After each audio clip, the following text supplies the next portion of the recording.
Hi.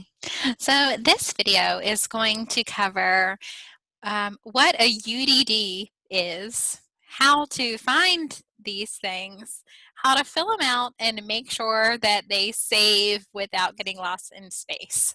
So if that topic is of interest to you, please follow along, and hopefully I'll answer all of your questions. Okay, as always, we're using a fictional character, Hermione Granger this time I've already got her chart pulled up and ready to go.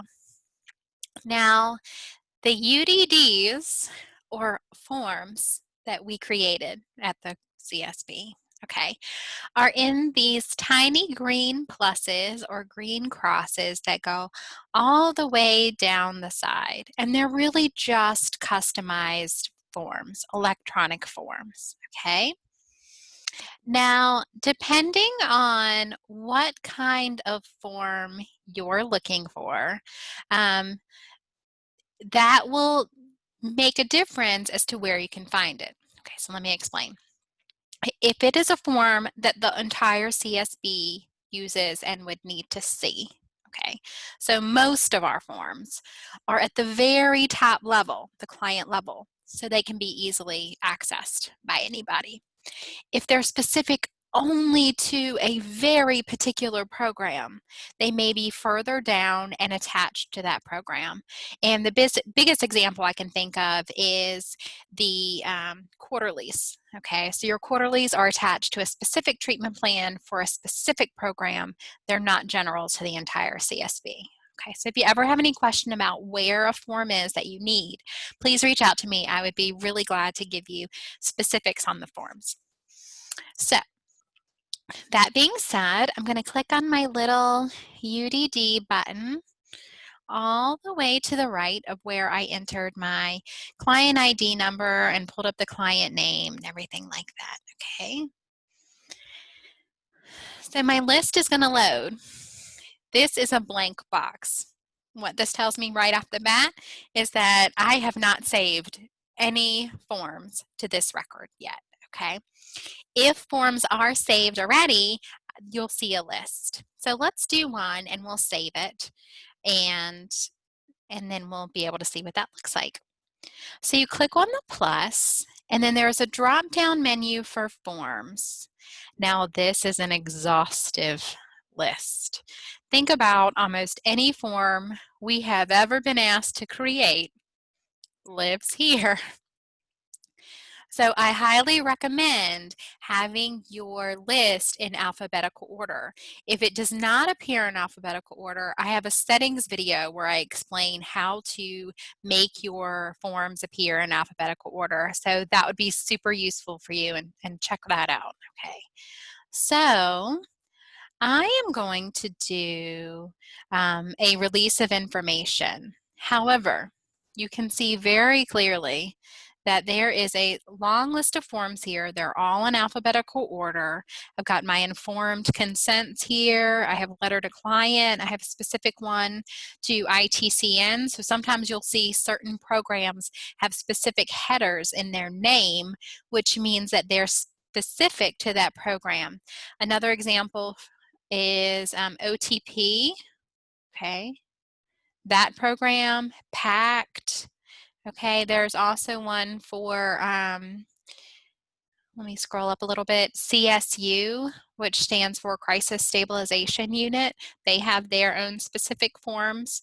So again, you know, if you're not sure which form to use, please ask me and I will be glad to give you specific information. I'm going to do an ROI for primary care physician. ROI stands for release of information, okay? So I'm going to click on that one. You'll see this clone menu.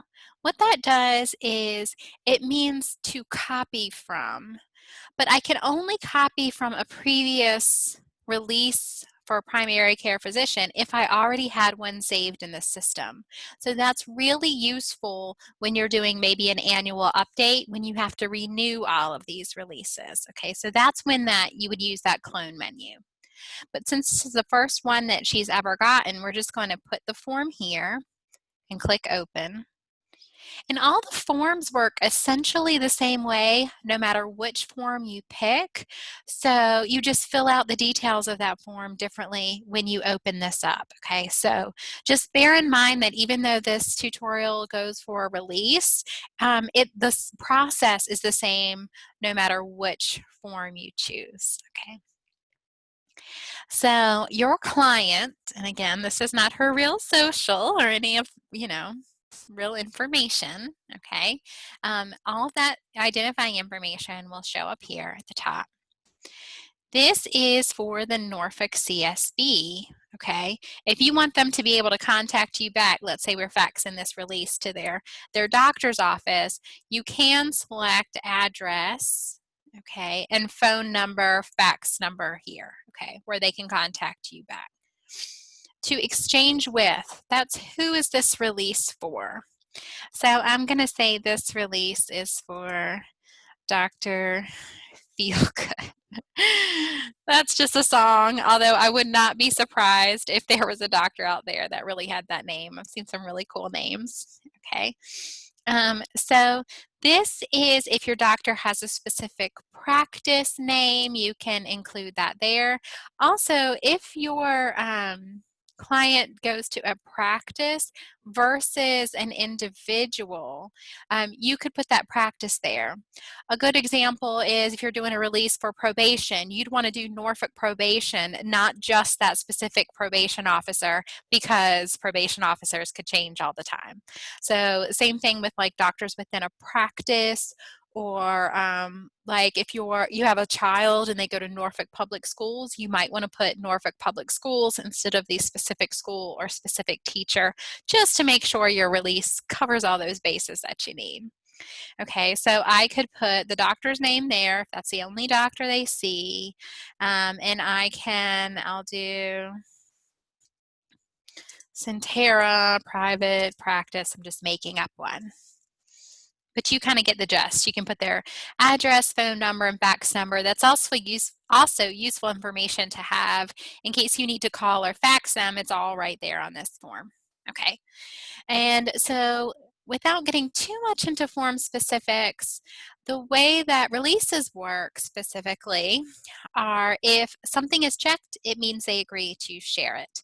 If they do not want to share it, and most of our clients are more than willing to share most of their information with their doctor, if not all, but especially in the case of like an emergency contact or something like that, they may be a little bit more particular about which information gets shared with which person.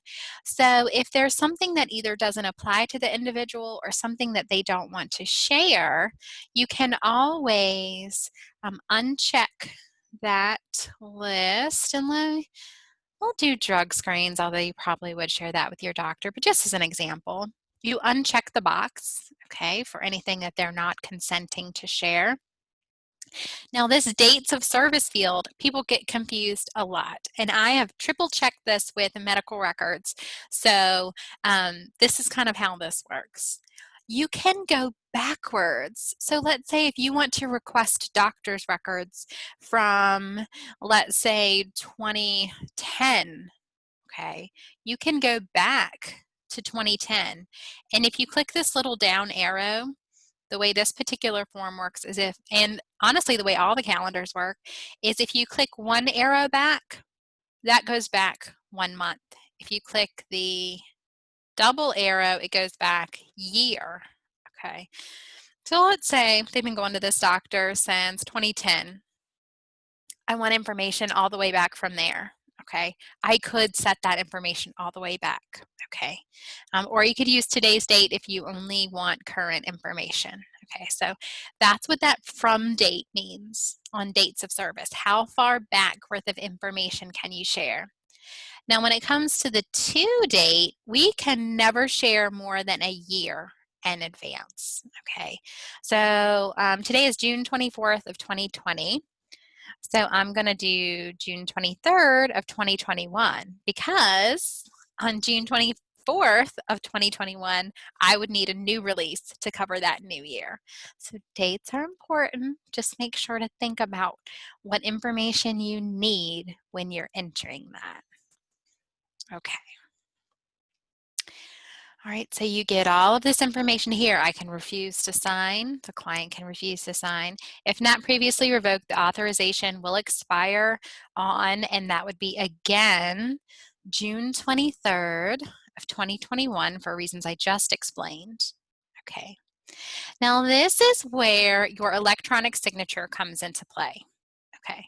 As I'm doing this tutorial, I lent out all of my signature pads to staff that really needed them, okay? But the way it works is if I do have someone in person, whether it's a client or the parent or guardian of a client or both, to have them sign electronically, you click e-sign, and then you use your signature pad. They sign on the signature pad and their signature will store there. And you click OK, and it will go on the line. Okay.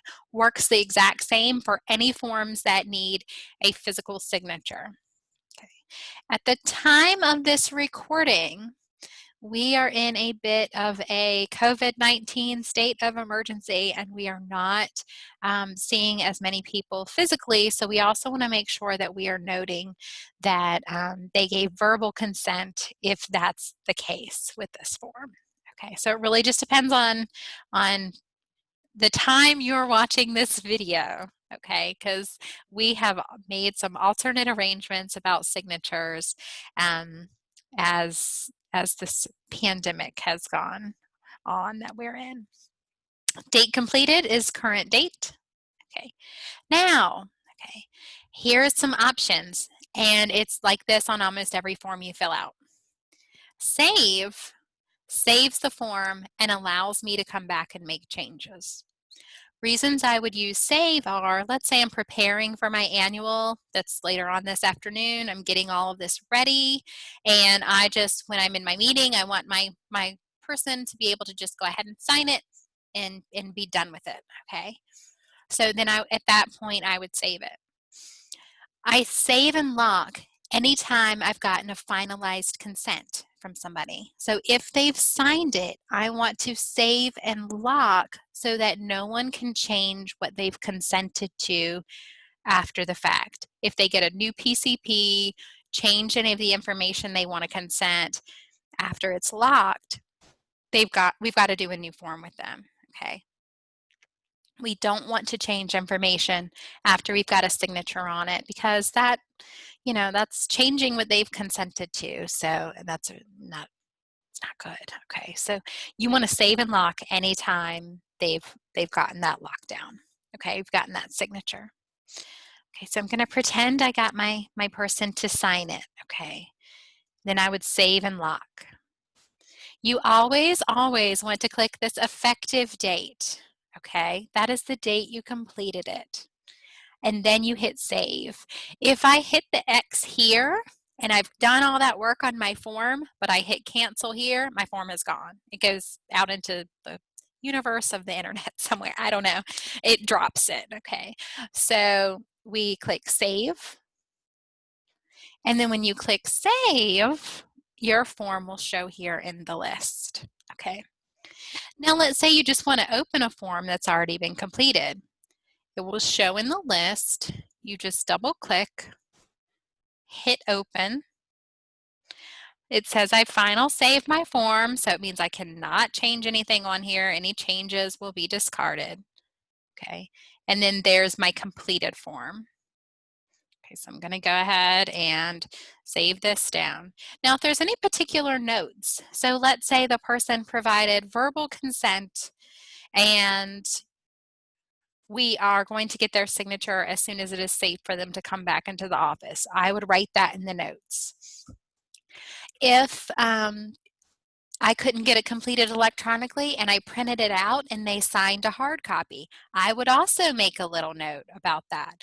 What you want to be able to do is, let's say if your supervisor or compliance or we're getting audited is looking for this particular form with a signature on it, we want to make a note that, oh, they signed it on paper, so it's in attachments, or oh, they gave verbal consent and they're going to sign it when it's safe for them to come back due to COVID-19. Any sort of specific details that would be helpful for another person to know is what goes into this little notes box. And most people will put their initials or their name in there so they know who wrote that. But again, your name is also going to be on that form itself. So I'm going to hit save and close, and that's pretty much it. If you have any more questions about UDDs, how they work, where a particular form is, feel free to reach out to me and I would be glad to answer your question. Thank you.